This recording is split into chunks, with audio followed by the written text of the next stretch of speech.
Jesus está preocupado em quando. Ela está falando, mas lugar de adorar é lá ou é aqui? Jesus respondeu para ela que é agora a hora de adorar. E os verdadeiros adoradores, não importando se adoram em Israel ou em Samaria, adoram ao Pai em espírito e em verdade. Aleluia. É Deus que maravilha. Glória a Deus. Aleluia. Ele é a nossa fonte. Bendito seja o nome do Senhor. Nós nunca estaremos num nível bom demais para deixarmos de buscar ao Senhor, porque todas as vezes que nós fizermos isso, certamente nós cairemos. Eu contei a história do copo d'água aqui na sexta-feira passada, e eu vou dizer também por que isso mexeu comigo. Durante muito tempo, o Du tinha dado um testemunho uns dias atrás, que ele falou como o ministério dele foi transformado a partir do ano passado, né, Du? E esse testemunho do Eduardo ficou matutando na minha cabeça, e eu me espelho muito no Eduardo, porque Paulo diz: seis imitadores de mim, assim como eu sou de Cristo. Aleluia. Isso, meu irmão, é uma bênção na minha vida. Por que não acompanhar? E aí, nós conversamos muito. Eu estava conversando com o Du, às vezes até eu me canso da minha inconstância. E eu descobri que foi por olhar demais para quem não deveria olhar. E aí eu sou agente comunitário de saúde e eu visitei uma irmã. E a gente conversando, ela falou que era da Igreja Batista, assim como eu, nasceu na Igreja Batista. E quando veio para São Paulo, ela teve dificuldade em se acostumar aqui. E eu falei, eu também. E aí, porque alguém fala assim: não, irmão, mas o problema está em você. Você que é pentecostal, vai para uma igreja neopentecostal para ver como é que vai ser. Como é que vai ser a experiência. Quem já foi ou quem já visitou sabe como é que é. E aí eu falei: mas irmã, é porque eu vejo umas coisas e tal. E a irmã falou assim: eu estava ouvindo rádio e um pastor estava pregando. E esse pastor disse que uma ovelha dele chegou no final do culto: pastor, eu quero a minha carta, eu vou sair, eu não quero saber. Porque a irmã tal está assim, o irmão fulano de tal está assim, e eu não quero estar aqui. E aí o pastor falou: não sai hoje, sai amanhã. Amanhã tem culto, você vem para o culto, que no início do culto eu vou te dar uma missão. E ele veio para o culto. E quando chegou no culto, o pastor pegou o copo d'água e deu para ele: essa aqui é a sua missão. Ele falou: o que, pastor? Essa é a sua missão. Você vai pegar esse copo e você vai ficar andando na nave da igreja para lá e para cá durante todo o culto. Para lá e para cá durante todo o culto. E você não pode tirar o copo do copo e deixar cair um pingo de água. E quando chegar ao final do culto, eu quero conversar com você de novo para ver qual vai ser a sua resposta. E aí o irmão fez, teve um culto por uma vez, Deus falou. E aí no final do culto, o pastor chamou o menino, chamou ele e falou: olha, e aí, caiu água? Ele falou: não, pastor. Não caiu, tem certeza? Eu estava focado no copo, pastor, não caiu água. Você quer sair da igreja? O irmão se só compreendeu: não, pastor, eu não quero sair. Aí o pastor perguntou: você viu a irmã mexendo no celular? Não. Você viu a irmã focando? Não. Por quê? O seu foco estava no copo d'água. E se o seu foco estiver no trono de adoração, não vai ter espaço para dividir. Porque o seu foco está em Cristo. Bendito seja o nome do Senhor. O seu foco está em Cristo. Aleluia. E dali aquilo me serviu como um tapa na cara. Eu cheguei em casa e falei com a minha esposa. E ela disse que é a minha ajudadora. O que seria isso, meu irmão? O que seria de nós, se não fosse verdade, né? Muitas das vezes. Aleluia. Continuando, voltando para a palavra. E é engraçado que, se nós formos ver tanto a história de Davi, ou o tempo em que Esdras profetizou, todas essas vezes o povo de Deus estava num período de transgressão. Por exemplo, na época de Davi, Deus já havia rejeitado Saul. Na época de Esdras, o povo estava em pecado. Aleluia. E eles poderiam simplesmente lavar as mãos, desistir de adorar a Deus, como tinha feito o povo, adorando Deus de madeira. Aleluia. Querendo aceitar aquilo que o Senhor já havia rejeitado. Não, Mas eles foram, como tu disse aqui, remanescentes em meio a uma geração corrompida. Bendito, o foco deles estava no Senhor. Enquanto o povo estava caído, o salmista estava dizendo: louvar-te-ei com o meu aprender. E se ele queria aprender, é sinal de que ele estava buscando ao Senhor. Aleluia. Ninguém encontra um emprego dormindo até meio-dia. Até meio-dia. Aleluia. Ninguém obtém diploma de faculdade se não for até a faculdade. Também ninguém verá a glória de Deus se não buscar a face de Deus. Porque ele diz: eu amo os que me amam, e os que de madrugada me buscam. Buscarão e me acharão quando me buscarem de todo o coração. Aleluia. Deus é lindo, aleluia. Deus que maravilha. Aleluia. O sermão da montanha: bem-aventurados que têm sede e fome de justiça, por eles serão saciados. Bendito seja o nome do Senhor. Em João capítulo 7, verso 38 e 39, diz assim: no último dia, no último e mais solene dia de festa, Jesus pôs-se de pé em pranto. Se alguém tem sede, deixe-o que venham e bebam. Aleluia. E sabe o que é engraçado? Que nesse período, Jesus estava pregando no meio de uma festa e os judeus não estavam escutando, não estavam dando ouvido ao Senhor. E havia judeus e havia gregos do lado de fora que estavam querendo ouvir a palavra de Jesus. Então Jesus levantou em prantos, ou seja, já tocado com a vontade daqueles que estavam do lado de fora de ouvir o mestre falar. Jesus levantou em prantos, e são poucas vezes que nós vamos ver Jesus em pranto. 4 vezes no Evangelho. Primeiro, quando Lázaro morreu, que o pastor Jackson pregou no último dia que ele pregou. Segundo, no Jardim das Oliveiras, que enquanto ele orava e chorava, o seu suor jazia como em gotas de sangue. Bendito seja o nome de Jesus. Bendito seja o nome do Senhor. Terceira vez que Jesus chorou é essa. No último dia e mais solene dia de festa dos judeus, Jesus levantou em pranto, porque haviam pessoas desejosas de conhecê-lo, para então adorá-lo. E é isso que nós temos que ter dentro de nós, para alcançarmos o Senhor, um coração desejoso de aprender mais de Deus. Aleluia. Santo é o nome do Senhor. Aleluia.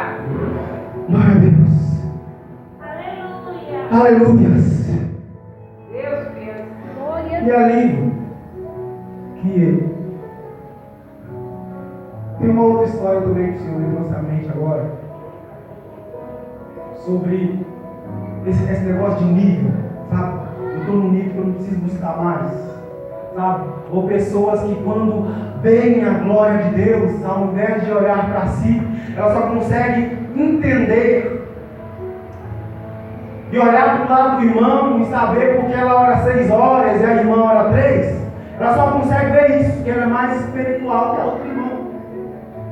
O irmão que tem buscado mais que o outro irmão, às vezes ele olha para o lado, mas ele só consegue enxergar que ele busca mais que o outro irmão. Isso na ótica humana.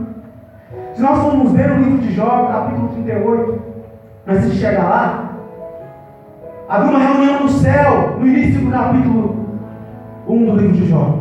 Todas as criaturas estavam lá. E aí, Satanás apareceu e Deus perguntou: Satanás, de onde vens? Venho te rodear a terra. E Deus dá testemunho de Jó para Satanás: viste meu servo Jó, fiel e justo, e desvia-se do mal? E aí Satanás então falou: de fato é assim, porque o Senhor o abençoa. Agora lança a mão e toca-lhe tudo quanto ele tem, e verá que ele blasfemará diante de ti na tua face. E Deus falou: eu não, mas você pode, só não toma a vida. E nós vamos ver que Jó perdeu tudo, Tudo. Só sobrou para ele a mulher. E esta então, que não tinha a mesma fé, não aguentou a perda e disse: abandona o teu Deus, que agora na bênção ele era nosso, mas agora na prova ele só é teu, que morre. Bendito seja o nome do Senhor. Eu já vi pregadores dizer assim: na mulher de Jó não prestava. Irmãos, você já parou para pensar que quando o irmão nosso cai, a gente até ajuda, mas o grande dá uma alfinetada, também não vem por escudo? Também não faz por onde? Também não ora? Também no jejum? Também não busca? Que é o quê? Então se coloca no lugar daquela mulher. Porque a Bíblia não diz que foi com outra mulher que Jó teve filhos. Ou diz? Não diz. Então eu só posso imaginar que a mesma que naquele momento de dor disse: abandone esse Deus e morra, é a mesma que estava com Jó quando foi restituído. Porque Deus leva em consideração o tempo da ignorância. Aleluia! E o que me traz de volta para o versículo 7 de Salmo 119, que às vezes é melhor ser ignorante do que ser sabidão. Porque quando você é ignorante, Deus vai falar: não, vou ter que dizer para ele, porque ele não sabe. Mas quando ele sabe, e se soberbece, sabe o que diz em Provérbios? A soberba precede a queda. Aleluia! Mas o salmista aqui não está dizendo isso. Ele está dizendo, e olha que esse cara já conhecia de Bíblia. Ele diz: louvar-te-ei. Quando conheceu o Senhor, a mulher de Jó não conhecia. Porque a Bíblia vai dizer que só ele levantava pelas madrugadas para oferecer sacrifícios em favor dos filhos. Aleluia! Então não abra mão desse irmão que caiu, desse irmão que não tem ido no culto, desse jovem que talvez agora está na igreja, agora está no funk. Continue perseverando. Aleluia! Porque talvez no dia da restituição, Deus o restitua junto com você, como aconteceu com a mulher de Jó. Bendito seja o nome de Deus. Aleluia! E continuando, Jó era tão fiel a Deus que ele não abriu a boca para blasfemar contra Deus. Mas ele chega num nível de dor que eu entendo quando eu leio todo o capítulo de Jó, que ele começa a esquecer quem ele era em Cristo Jesus. Porque ele chega ao ponto de blasfemar, de condenar o dia em que ele nasceu. Ele não blasfema contra Deus, mas ele abandona a vontade de viver. E no versículo 38, olha o que Deus começa falando. E o Senhor responde a Jó de um meio de um redemoinho e disse: quem é este que obscurece os conselhos com palavras sem sabedoria? Engraçado que Deus conhece muito bem a Jó, porque é Ele mesmo que dá testemunho de Jó no início do livro. Só que aqui, Deus não estava perguntando para ninguém quem era Jó. Deus fez essa pergunta para lembrar para Jó quem era Jó diante de Deus. Um servo justo, fiel e íntegro. E às vezes a tempestade, a dor da vida faz com que nós esqueçamos quem nós somos em Cristo Jesus. E Deus faz uma tempestade para lembrar: ei, você é meu filho, ei, você é minha filha, ei, você é meu servo, você é minha serva. Aleluia! Aleluia! Glória a Deus! Glória a Deus! Glória a Deus! É engraçado que a vida de Jó já estava tempestuosa. E Jesus responde como? No meio de um redemoinho, ventos revoltos. Aleluia! Talvez você não esteja entendendo o que você está vivendo na sua vida agora, essa inconstância. Mas na outra igreja eu era tão assim, que agora eu não consigo ser mais. Aleluia! E Jesus trouxe uma outra tempestade na sua vida para lembrar quem você é. Ei, você é minha Jó. Ei, você é meu Jó. Ei, você é fiel. Você pode agora estar entristecido, mas ei que no meio da tempestade eu sou a tua alegria. Foi dito aqui: a alegria do Senhor é a nossa força. Aleluia! Glória a Deus! Aleluia! Bendito seja o nome do Senhor. Aleluia, meu Deus! Bendito seja o nome do Senhor. E o salmista, que tanto sabia da palavra do Senhor, ousou dizer que para aprender a louvar a Deus, ele precisava aprender mais de Deus.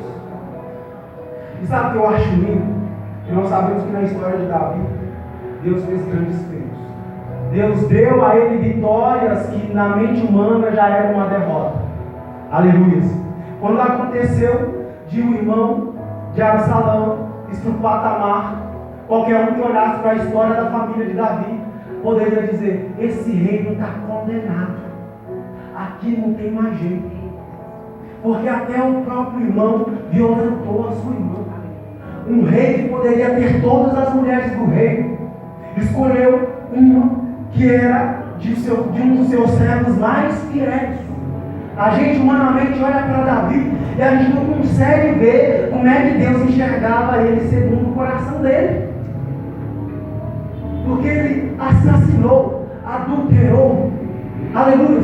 Tanto que ele não pode erguer o templo ao Senhor, porque as mãos dele estavam sujas de sangue.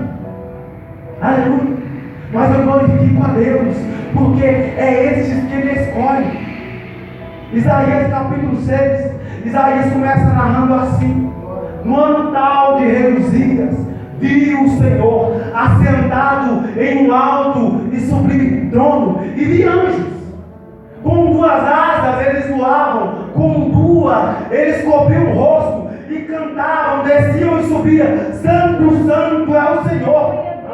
Só que a parte mais linda desse texto que eu encontro, que mexe comigo, não é nem essa.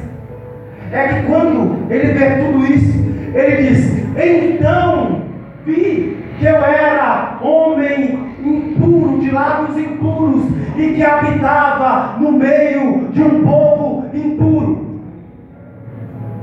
O que me chama a atenção é que hoje em dia, quando alguém vê a glória de Deus, ou Deus mostra para alguém o vislumbre de toda a sua glória, não é todos, mas em grande parte o que acontece é que as pessoas se ensoberbecem do, sabe, eu sou mais do que o irmão porque eu sou batizado com o Espírito.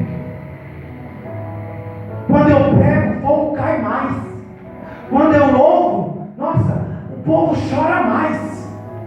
Só que quando eu olho para Isaías, ao ver a glória de Deus, não é isso que eu vejo. Eu vejo um homem que, quando viu a grandeza da santidade do Senhor, ele viu o quão pequeno ele era. Aleluia. Ele viu o quão impuro ele era. Aleluia.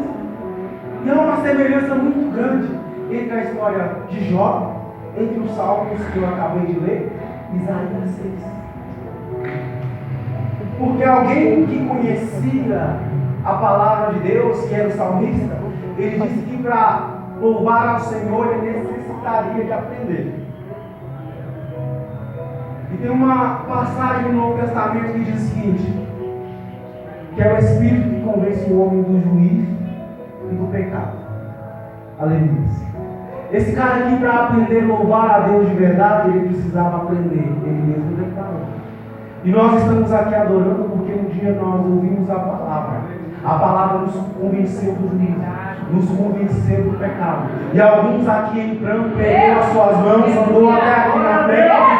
O Senhor Jesus é o único Senhor e Salvador da minha vida. Aleluia. Deus que poder. E então hoje nós podemos adorar. Aleluia, você entende isso? Então hoje, por ser convencido do pecado, tirado as mazelas, os carrapichos, então nós podemos adorar. Jó da mesma maneira, era íntegro, fiel e reto, mas passou por um processo muito grande e doído. E precisou do Senhor vir falar com ele com a palavra do meio de um redemoinho. O que aconteceu depois que Deus falou com Jó? Jó orou pelos seus malfeitores, transgredidores, que apresentavam Jó como pecador. E então, depois de ouvir Deus, quase um capítulo inteiro, falando: onde tu estava quando eu fundei os firmamentos da terra? A palavra convencendo Jó do pecado. Aleluia. Então, só depois disso, Jó foi sarado. Aleluia. Isaías 6, ele viu o Senhor no alto sublime trono, sendo ainda pecador. Mas quando ele viu a glória de Deus, ele não se encheu, eu sou o melhor. Ele desceu. Aleluia. Ele reconheceu, ou seja, foi convencido do pecado ao ver a palavra.